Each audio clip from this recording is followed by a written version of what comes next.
داعی محنت کرے گا تو تاثر جی سے نکلے گا۔ دنیا والوں نے 3 تاثر کی چیزیں پیش کی ہے دنیا میں، جس کی وجہ سے یہ مسلمان اگر ان میں سے ایک میں بھی پھنسا تو بہت بری طرح یہ بہت پٹے گا، اللہ کی مدد اس سے ہٹ جائے گی۔ سب سے پہلی کوشش یہ کرتے ہیں گناہوں کا ماحول عام کر دیا جائے۔ اگر ہم کام کرنے والے اپنے خالی اوقات کو اگر مسجد کو نہیں دیں گے تو باہر کی بری چیزوں سے متاثر ہوئے بغیر نہیں رہ سکتے، اور جن گھروں میں تعلیم نہیں ہوگی اس گھر کے لوگوں کو نافرمانی سے نہیں روکا جا سکتا۔ کتنے ہی سخت اور کتنے ہی پابند آپ بن جاؤ، یہ جو خوشامد کی جا رہی نا، ہر مسلمان کو خوشامد کر کر کے کسی طرح مسجد کے ماحول میں لے آؤ۔ ہمارے اندر سے خوشامد ہی نکل گئی، ہمارے اندر سے خوشامد ہی نکل گئی۔ ایک ایک کے سامنے تواضع سے بات کر کے پیار محبت سے اٹھا کر مسجد کے ماحول میں لاؤ۔ امت کتنی پریشان ہے، ہم دیکھ رہے ہیں کتنے حالات میں ہے، اس کا علاج ہے کہ مسجد میں آ جائے، یہ گناہوں سے بچے گی۔ ورنہ باہر اتنے فتنے ہیں، اچھے سے اچھا شریف سے شریف آدمی بھی ان فتنوں سے بچ نہیں سکے گا۔ ایسے آلات ہیں، ایسے حالات ہیں۔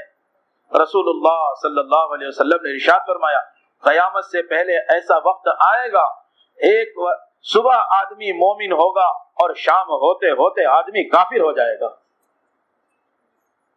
سخت حالات ہیں، اور شام کو آدمی مومن ہوگا، صبح ہوتے ہوتے آدمی کافر ہو جائے گا۔ سخت حالات ہیں، نہ چاہتے ہوئے گناہ میں مبتلا ہے آدمی۔ یہ باطل کا حربہ پرانا ہے، تو کسی طرح ایسا گناہ کا ماحول بناؤ کہ مسلمان بھی گناہ میں لگ جائے۔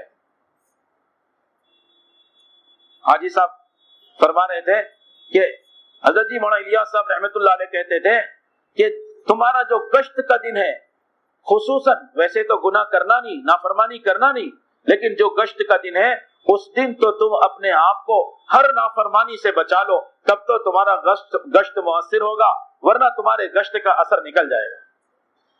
کہنے لگے ہم تو بازار سے بھی نہیں گزرتے تھے اس دن کہ کہیں کوئی نافرمانی ہو گئی تو ہمارا گشت بیکار ہو جائے گا، ہم کر نہیں پائیں گے صحیح طریقے سے۔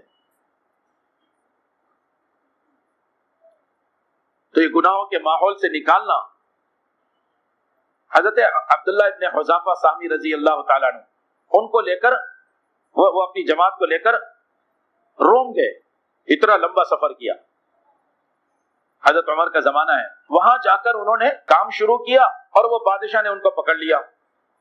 پہلا ان کو جو انہوں نے حربہ استعمال کیا ان کے ساتھ یہ کیا کہ ایک کمرے میں ان کو بند کرو اور شراب اور خنزیر کا گوشت اندر پہنچاؤ، بھوکا پیاسا ہوگا تو یہ پی لے گا اور یہ کھا لے گا۔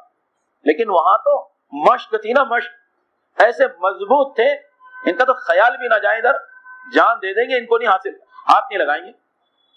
پھر اس پر اس نے مزید یہ کیا کہ ایک جوان خوبصورت یورپ کی لڑکی کو یہ عرب کے جوان کے پاس بھیجا کہ تنہائی اختیار کر۔ 1 دن ہو گئے، 2 دن ہو گئے، 3 دن ہو گئے، تیسرے دن آ کر بادشاہ کے سامنے پیر پٹک کر کہنے لگی الی این ارسلتنی، کہاں بھیجا تھا مجھے؟ الی حجر او خشب، پتھر کے پاس یا لکڑی کے پاس۔ 3 دن ہو گئے، میں نے ہر ادا، ہر آواز، ہر کوشش کر ڈالی، مگر اس اللہ کے بندے نے 3 دن میں مجھے نگاہ اٹھا کر دیکھا بھی نہیں۔ اللہ صحابہ کا سا ایمان ہمیں نصیب فرما دے، کیسا ایمان بنایا ہوگا۔ ہاں، تب اس نے دیکھا کہ یہ تو گناہ میں نہیں پڑیں گے، کیونکہ مسلمان گناہ میں پڑتے ہی اللہ کی مدد اٹھ جائے گی۔ حضرت سعد رضی اللہ تعالیٰ عنہ نے 10,000 کا لشکر لے کر گئے، اب سمندر کے پار کرنا ہے، مگر اپنے ساتھیوں کی رعایت کے لیے 2-3 دن اس ماحول میں رکھا سمندر کے کنارے کہ دیکھو کیسا تلاطم اور کیسے موج اور کیسے اس کے اندر پانی کی طغیانی۔ 3 دن کے بعد مشورہ کیا تو حضرت سلمان فارسی کہنے لگے رضی اللہ عنہ کہ دیکھو سعد، یہ پانی، یہ سمندر تو ڈبائے گا نہیں، کیونکہ کام تو رسول اللہ صلی اللہ علیہ وسلم کا ہے امت تک دین کی بات پہنچانے کا، لیکن آپ دنیا میں رہے نہیں اور آپ کا کام لے کر تم لوگ آئے ہو، تو یہ تو سمندر تو ڈبائے گا نہیں، لیکن ایک بات یاد رکھنا، پوری جماعت میں کوئی آدمی گناہ گار نہیں ہونا چاہیے۔ 10,000 میں کوئی گناہ گار نہیں ہونا چاہیے۔ اب جو ذمہ دار اپنے اوپر ذمہ داری کا بوجھ لیتا ہے نا، پھر اللہ اس پر ساتھیوں کے حالات کھول دیتے ہیں اور لوگ شک کرتے ہیں کہ کسی نے شکایت کیا ہوگا۔ حضرت سعد رضی اللہ تعالیٰ عنہ نے اپنی سواری منگائی، سواری پر سوار ہوئے، ایک طائرانہ نگاہ پورے لشکر پر ڈالی اور آ کر کہنے لگے سلمان فارسی رضی اللہ تعالیٰ عنہ سے، سلمان الحمدللہ میری پوری جماعت میں ایک آدمی بھی گناہگار نہیں ہے، اللہ ہمیں بھی گناہوں سے پاک فرما دے۔ تو کہا پھر ڈالو یہ سمندر پر۔ تو کہتے ہیں اتنے بڑے لشکر کو اس پر دوڑایا ہے، ایک بھی اس میں ڈوبا نہیں ہے، حالانکہ ایک صاحب سواری سے نیچے گرے تو دوسرے نے گھوڑے کی لگام کو ان کی طرف پھینکا، وہ اس کو پکڑے رہے اور وہ سمندر کے اوپر ایسے اوپر ہی اوپر چلتے چلتے سمندر کے کنارے آ گئے۔ ایک صحابی کا پیالہ گرا تو دوسرے نے تسلی دی، کیونکہ مسلمان کے پاس کوئی حال آئے اس کے لیے ایک تسلی کا سامان ہے، قدر اللہ ما شاء فعل، جو اللہ نے چاہا، جو مقدر میں لکھا تھا وہ ہوا، تسلی کا سامان ہے۔ لیکن انہوں نے کہا کہ نہیں، میرا پیالہ اللہ اس لشکر والوں میں نہیں لیں گے، کسی اور کا لے سکتے ہیں، حالانکہ پیالہ ہاتھ میں نہیں ہے، سمندر میں ڈوب گیا ہے، لیکن گمان اللہ کے ساتھ اتنا اچھا، دائی کا گمان اللہ کے ساتھ اچھا ہونا چاہیے۔ یہ نہیں ہو سکتا کہ میرا پیالہ ڈوب جائے۔ کہتے ہیں ایسی اللہ کے حکم سے ایک موج آئی اور وہ پیالے کو لے کے ان سے بھی پہلے باہر پہنچے، اور جب یہ پہنچے تو جو سامنے خدمت میں تھے انہوں نے پیالہ اٹھا کے پہچان لیا، یہ فلاں کا پیالہ ہے، ان کو دے دیا۔ یہ ہے اللہ کی مدد، گناہوں سے حفاظت۔ تو جب اس نے دیکھا بادشاہ نے کہ عبداللہ ابن حذافہ رضی اللہ تعالیٰ عنہ یہ گناہوں میں نہیں پڑ رہے، تو پھر اب دوسرا حربہ اختیار کیا۔ دیکھو یہ چیز آتی ہے کہ ان کو لالچ دو، ٹکٹ ہم دے دیں گے، پیسے خرچے کی ضرورت ہے ہم دے دیں گے، کچھ مال کی ضرورت ہے ہم دے دیں گے، کہ ان کو لالچ دو۔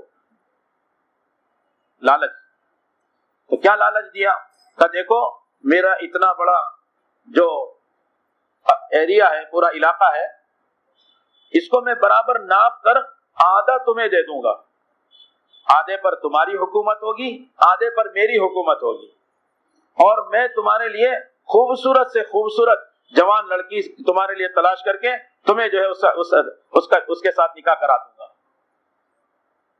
تو اب انہوں نے پھر اپنے ایمان، اتنے سخت حالت میں اب اپنے ایمان کی طاقت سے ان سے بات کیا، ان کو کہا کیا بات کرتے ہو تم آدھی حکومت اور سلطنت کی؟ اگر تیری پوری حکومت اور عرب کی پوری حکومت مجھ اکیلے کو دے دی جائے اور یہ کہا جائے پلک کے جھپکنے کے برابر تم اپنے ایمان کو چھوڑ دو، اللہ کی قسم میں اس کے لیے بھی راضی نہیں ہوں۔ لالچ میں نہیں آنا۔ پھر اس نے کہا تیسری چیز جو باطل کے پاس ہوتی ہے، اس نے کہا اچھا ٹھیک ہے، اب ایک بڑا دیگ لاؤ، اس میں پانی ڈالو، اس کو کھولاؤ، اب اس میں آگ لگا کر اور پانی کھولنے لگا، ایک آدمی کو اٹھا کر اس میں ڈال دیا اور بیچارہ اس میں ابل گیا، پک گیا، مر گیا۔ اب ان کا نمبر آیا تو یہ جاتے جاتے دیگ کے قریب جب پہنچے ہیں تو رونے لگے، تو جلاد کو حکم تھا وہ لے آیا، کہ میں تو پہلے ہی کہہ رہا تھا تم ڈر جاؤ گے، اب تو تمہارے بات سمجھ میں آ گئی۔ کہا کیسی بات کرتے ہو تم، میں اس سے ڈرا تھوڑی ہوں۔ کہا کیا بات ہے؟ کہ بات یہ ہے کہ اللہ کے دین پر اور اس محنت کے تقاضے پر، اللہ کے نام پر جان لگانے کا جب موقع آیا تو پورے جسم کے اندر ایک جان ہے، ایک جان ہے، صرف ایک جان۔ میں تو یہ چاہتا تھا میرے جسم پر جتنے بال ہے اتنی میری جانیں ہوتی اور ایک ایک کر کے میں جھونکتا چلا جاتا۔ میرا جذبہ تو یہ ہے۔ صحابہ نے اللہ کے راستے میں پھر پھر کر اپنی جان و مال کو بے قیمت بنایا ہوا تھا، دین کے مقابلے میں بے قیمت بنایا ہوا۔ اس محنت کی اتنی عظمت دلوں میں اتری تھی کہ جان ایک بے قیمت چیز نظر آتی تھی۔ اس نے کہا پھر ٹھیک ہے، اب اس کی تو ساری باتیں پیچھے ہو گئی، فیل ہونے لگا، تو اس نے ایک بات رکھ دی کہ پھر اب میری بادشاہت کی تو کچھ بڑائی ظاہر ہونا چاہیے، ایسا کرو کہ تم آگے آ کر میرے سر کا بوسہ دے دو، پیشانی کا بوسہ دے دو، ذرا بڑی بات ہے میری کہ میں بڑا تم چھوٹے۔ تو وہاں تو اپنی ذات کو کوئی بڑا تو بنایا ہی نہیں تھا، سب اطاعت پر تھے، ایسے چھوٹے اپنے آپ کو بنائے ہوئے تھے۔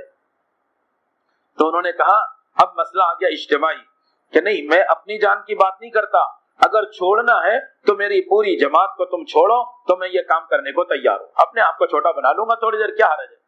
اس نے کہا یہ بھی شرط منظور ہے۔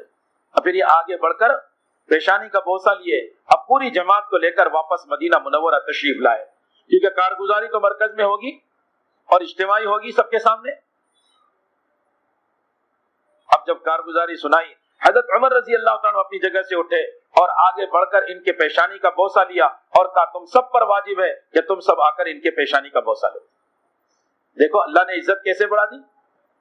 ہاں یہ ہے ہماری محنت کرنے میں اگر ہمارا رخ صحابہ پر ہوگا، مولانا الیاس صاحب رحمۃ اللہ علیہ فرماتے تھے دو بڑے بڑے فائدے ہوں گے، کام کرنے والوں کا رخ اور ہر وقت نگاہ صحابہ پر ہو تو دو بڑے بڑے فائدے ہوں گے۔ ایک فائدہ تو یہ ہوگا صحابہ کی طرح قدم پر قدم اٹھاتے رہنا، آگے بڑھتے رہنا، یہ جذبہ پیدا ہوگا۔ اور دوسرا یہ فائدہ ہوگا کہ کام کرتے کرتے اگر صحابہ پر نگاہ رہی تو ہر وقت یہ احساس ہوگا انہوں نے کتنا اچھا کیا، کتنا زیادہ کیا، کیسی قربانی ہے اللہ کو پسند آئی، اور ہم سے ویسا نہیں ہو رہا تو اپنی کوتاہی کا احساس پیدا ہو جائے گا اور اللہ سے معافی مانگتے مانگتے آدمی آگے بڑھتا چلا جائے گا۔ اپنی کمی کا دیکھنا کمال تک پہنچائے گا اور دوسروں کی کمی دیکھیں گے تو زوال آ جائے گا۔ کمی دیکھنا ہے تو اپنی،